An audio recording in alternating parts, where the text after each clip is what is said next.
la défense du directeur de l'agence régionale de santé face aux manifestants qui ont bloqué l'établissement hier matin. Les associations réclamaient entre autres son départ ainsi que celui du directeur de l'hôpital. Christian Merin répond dans ce journal.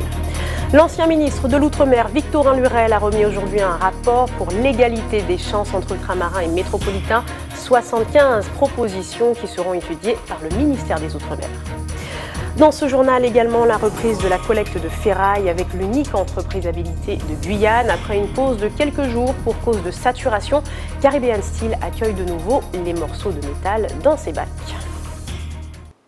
Bonsoir à tous, bienvenue dans votre session d'information. L'agence régionale de santé était bloquée hier matin par 3 associations, soulignant l'état déplorable des services de santé et les risques qui en découleraient. Le groupe réclamait plus de moyens que ceux proposés par la ministre lors de son passage, mais souhaite aussi le départ du directeur de l'hôpital ainsi que celui de l'ARS. Ce dernier s'est exprimé au micro de Maxime de la Houplière. Le plus grand chantier de travaux publics actuellement en Guyane, c'est la reconstruction de l'hôpital de Saint-Laurent. Il va doubler de capacité de médecine, de chirurgie et d'obstétrique. On ne peut pas dire que rien ne se fasse. Je vous réponds par des faits simplement. Je ne réponds pas de la polémique inutile, à des slogans. Je me réfère aux faits et aux actes pour faire avancer la santé en Guyane. Je sais que ça n'est pas suffisant, que nos indicateurs sanitaires restent défavorables, que notre offre est encore insuffisante et que la qualité peut être améliorée. Nous nous y employons chaque jour. Des remous qui font suite, vous le savez, au voyage de la ministre dans les départements touchés par le Zika. Justement, faisons le point sur l'épidémie chez nous. Les derniers chiffres de l'Agence régionale de santé font état de 1805 cas évocateurs enregistrés à ce jour, dont 400 déclarés au cours de la première semaine du mois de mars. On compte 142 cas confirmés de la maladie en tout, soit 13 de plus qu'en début d'année. Une question politique maintenant avec la délégation interministérielle pour l'égalité des chances des Français d'outre-mer. Le terme est aussi abscon que ce qu'il désigne. L'idée est bien sûr de favoriser une sorte d'équilibre entre les chances des ultramarins et des hexagonaux. Un rapport de 75 propositions a été remis ce matin au ministre des Outre-mer à ce sujet. Stéphane Alexandresco.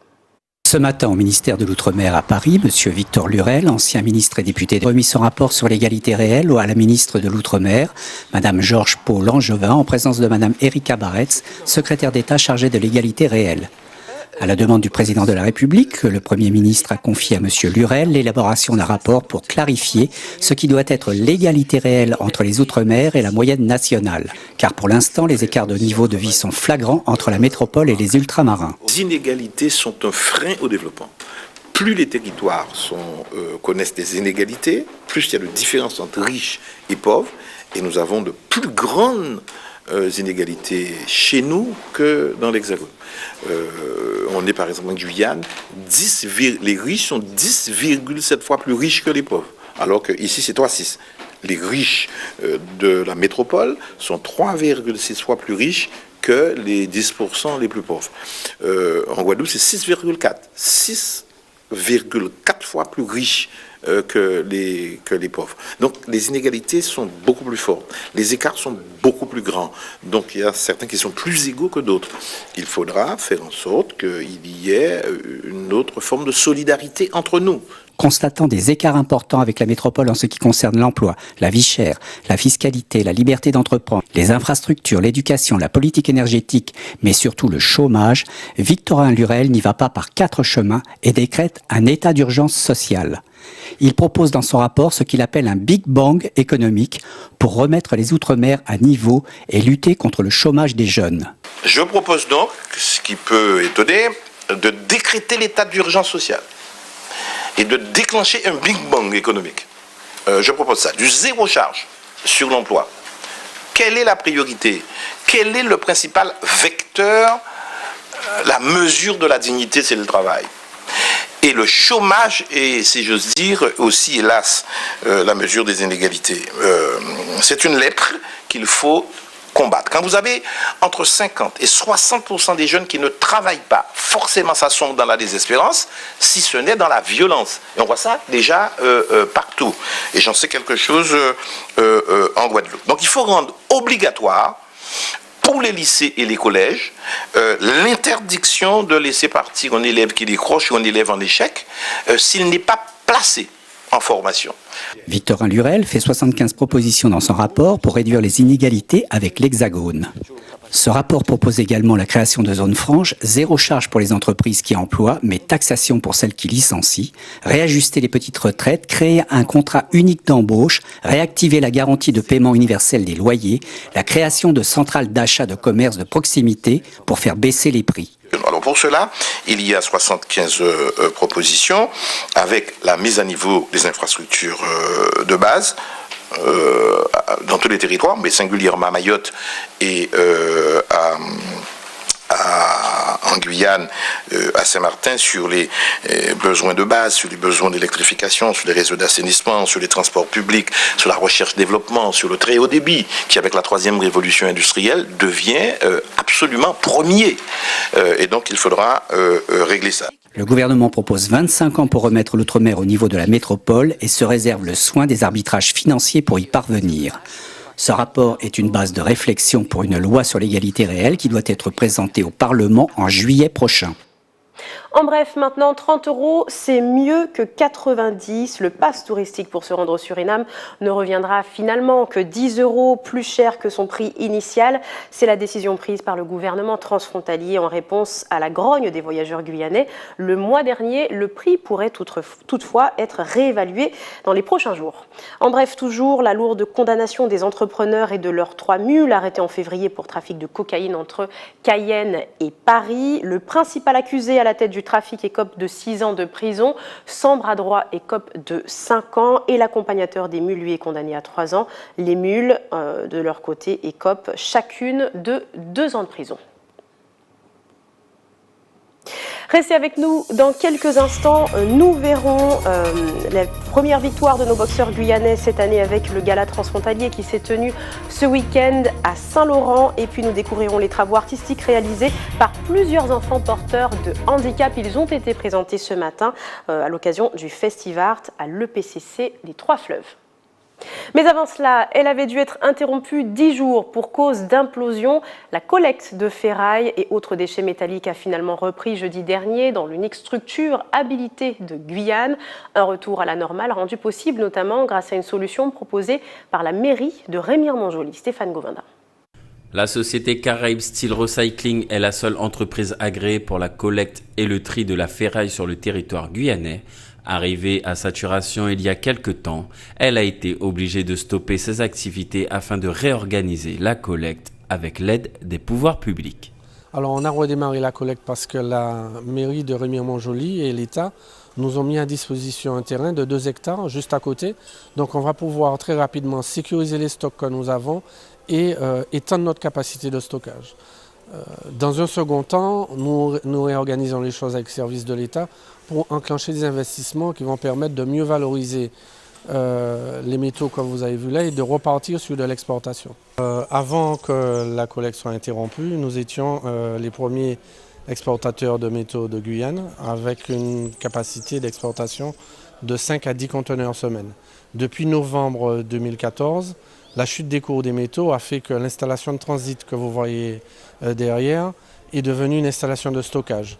Et à partir du moment où on a mis un site qui entreprend une démarche respectueuse de l'environnement, il faut faire taire, il faut mettre hors d'état de fonctionnement les filières illégales de manière à assurer un minimum de volume au site agréé. De réorganiser une filière comme ça met un certain temps parce que, ils ont à réunir autour de la table tout un certain nombre d'acteurs qui ne sont pas forcément prêts à y aller, de bon gré. Donc ce travail, ils le font, ça met un certain temps et j'ai bon espoir qu'on y arrive un jour puisque les événements que l'on connaît à l'heure actuelle montrent qu'on ne peut pas se passer de réorganiser cette filière puisqu'elle a des impératifs de santé publique que l'on ne peut pas nier. Le travail qu'il reste à faire est colossal car l'impact sur l'environnement et la santé sont lourds de conséquences. Les autorités en font actuellement un gros effort pour pouvoir prendre cette filière en main qui aurait dû être cadrée depuis 2009. On travaille de manière régulière, on a des réunions régulières pour arriver à trouver une solution et j'ai bon espoir que dans les prochains mois on pourra annoncer à la population que le cauchemar des véhicules qui s'amoncellent un peu partout en Guyane et des pneumatiques qui sont jetés dans les décharges sauvages sera terminé et qu'on aura sur cette problématique sorti une filière qui sera performante et créatrice d'emplois. Nous partons en Guadeloupe maintenant où chaque année depuis 2009 un exercice grandeur nature est effectué pour se préparer à un cas de tsunami, un scénario catastrophe envisagé par les autorités qui testent donc les dispositifs de sécurité. À Des, c'est tout le centre-ville qui sera évacué, une opération d'ampleur pour laquelle plus de 2 semaines de préparation auront été nécessaires. Reportage Bénédicte Jourdier. Oui, ça va. Tu vas bien? Oui, ça va, je suis là. D'accord, ça va? 2 jours avant la fausse alerte au tsunami, Alphonse Guillaume, adjoint au maire en charge de la sécurité, s'assure que les plus vulnérables soient au courant. Est-ce que tu sais ce que tu dois faire en cas de tsunami? Josie habite à 3 mètres de la plage et elle s'est préparée à l'éventualité d'une telle catastrophe. On ne peut jamais savoir quand est-ce que ça arrive, mais quand même, je surveille. Et je suis à l'écoute, quoi. Et je me prépare. Parce que j'arrange des petites choses au cas où je peux prendre un passant et partir à la hâte, quoi. Je ne peux pas courir par rapport à mes genoux, mais je vais essayer de marcher vite. Comme cette habitante, 1 millier de personnes devraient être évacuées jeudi à Des. Le scénario, un tremblement de terre a eu lieu au Venezuela, provoquant une série de vagues de 10 mètres pour les plus hautes. Les tsunamis sont la plupart du temps déclenchés par des séismes ou éruptions volcaniques. En cas de très fort tremblement de terre et de retrait des eaux, il faut donc se diriger vers les hauteurs. Si ça dure plus de 30 secondes et que c'est très fort, il faut courir vers les hauteurs parce que les autorités n'auront pas le temps de prévenir. S'agissant maintenant d'un séisme qui a lieu, on va dire, à plusieurs centaines de kilomètres, peut-être que celui-là donnera le temps de prévenir la population. Pareil, dès lors que la population entendra la sirène d'alerte, il faut récupérer un minimum de choses et partir en courant, aller vers les hauteurs. Le plus important, c'est de savoir qu'on ne doit pas s'arrêter, se poser des questions, va-t-il y avoir un tsunami ou pas? Il faut partir en courant, à une hauteur à peu près d'environ 10-15 mètres, voire même plus. Objectif, sensibiliser la population et évaluer le dispositif de sécurité. Le refuge en fait, du bourg de Des, c'est le collège à terme. Voilà. Pour cet exercice, la commune espère évacuer le bourg en 15 minutes. C'est peu de temps, mais il faut faire vite. Donc, d'où l'intérêt de l'information à la population pour que les réactions soient immédiates. L'exercice, c'est surtout de mettre en place des réflexes, de permettre à la population de savoir quoi faire en cas de tsunami, comment réagir sans avoir à hésiter. C'est aussi l'occasion de faire le point sur les différents équipements. D'ailleurs, à Des, il n'y a pour le moment aucun moyen de donner l'alerte. Donc pour nous, on va devoir s'adapter avec un moyen d'alerte qui ne correspond pas du tout aux normes, on va dire. Puisque c'est un investissement quand même qui est assez coûteux, qui demande à peu près de 20 à 30 000 euros d'investissement. Un investissement prévu en 2020 selon cet élu. Et pour l'exercice d'évacuation de jeudi, tout devrait être prêt, à condition que toute la population en soit informée. De retour chez nous avec un mot de sport maintenant. L'année démarre fort pour le Cosma Boxing Club de Saint-Laurent-du-Maroni. Pour sa première rencontre de l'année ce week-end, le club remporte déjà 2 victoires par KO dans une ambiance électrique lors de ce gala opposant des boxeurs du Suriname à nos combattants guyanais. Reportage. Ce samedi 12 mars, le Cosma Box de Saint-Laurent-du-Maroni organisait sa première rencontre de l'année. 6 combats, 12 boxeurs de tout horizon pour le plus grand plaisir du public.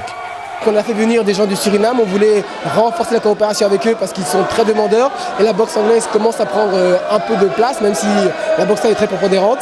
Et donc nous avons eu aussi des gens de Bretagne, donc notre adversaire Romain Guyard et évidemment Cayenne, notre adversaire principal et ceux sans qui il est difficile d'organiser en Guyane notamment et à Saint-Laurent. Ce que j'aime dans l'échange entre la Guyane et le Suriname, c'est la bonne relation, le respect qu'il y a entre nous, car les gens d'ici sont des amours. Ils aiment les Surinamais, voilà pourquoi nous travaillons ensemble. Tous avec une motivation différente, gagnant ou perdant, chacun en garde un bon souvenir. Une bonne expérience, tout ce que j'ai à dire c'est une bonne expérience. Boxer dans ces conditions, dans un autre pays, c'est un bon souvenir, même malgré une belle défaite, ça restera un bon souvenir. Peut-être pas assez entraîné c'est vrai que pourquoi pas, il aurait fallu faire des entraînements plus intensifs ici pour m'habituer à la chaleur justement locale. Parce que c'est vrai que quand on boxe en métropole, il n'y a pas cette chaleur, surtout en Bretagne, on n'est pas habitué à autant de chaleur, quoi. Mais non, sinon c'était un bon adversaire. Le premier combat stress et les autres, ça a été sans stress jusqu'à maintenant. Je viens, déjà dans ma tête, je me dis que j'ai déjà gagné mon combat. Il n'y a que ça. Donc c'est juste de rentrer dans le ring et le faire vraiment. J'ai commencé comme ça parce que je cherchais un sport individuel où c'était le dépassement de soi et tout. J'ai commencé à entraîner tranquillement et puis après j'ai voulu essayer la compète pour voir de quoi j'étais vraiment capable, quoi. C'est pour donner une force au club, surtout pour montrer aux petits jeunes de la commune que si moi je peux le faire, ils peuvent le faire aussi. C'est pas facile, mais c'est pas compliqué non plus. C'est travailler et voilà, il n'y a pas de secret.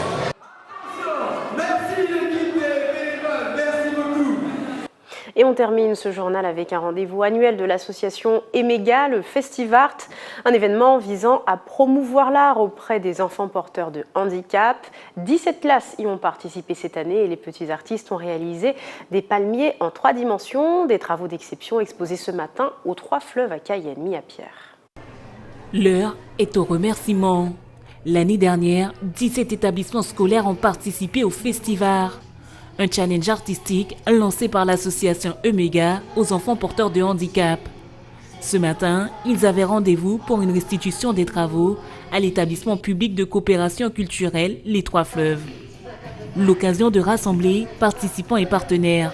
Tous les enfants sont là aujourd'hui, vous avez vu, ils sont contents de se réunir, ça fait partie de nos objectifs, les rassembler nos petits artistes en herbe avec leurs maîtres. Et malheureusement, les palmiers, les œuvres réalisées en 3D ne peuvent pas être là puisqu'elles sont trop fragiles. Lorsqu'on les déplace, on risque de les casser. Par contre, elles sont représentées sur des affiches qui se trouvent ici et qu'on peut admirer et qu'on espère pouvoir exporter dans différents endroits, voilà, pour que le plus large public possible puisse en profiter. Le thème imposé était Coucou les palmiers. Aidé d'un artiste, il s'agissait pour les enfants de réaliser un palmier en 3 dimensions. C'est important de voir autant d'enfants qui ont travaillé grâce à l'association Emega avec des artistes pour créer d'abord une exposition magnifique de palmiers, de montrer à quel point ils ont été créatifs. Ils ont montré que ces palmiers de Guyane pouvaient prendre plein de formes différentes, emporter beaucoup de messages, montrer l'aspect multiculturel de la Guyane, mais montrer aussi à quel point ces jeunes sont pleins d'imagination, sont créatifs et comment beaucoup ont un sens artistique réel. L'exposition Coucou les palmiers restera visible à l'EPCC durant quelques jours. Ainsi s'achève votre journal local. On se retrouve tout de suite pour l'information nationale et internationale.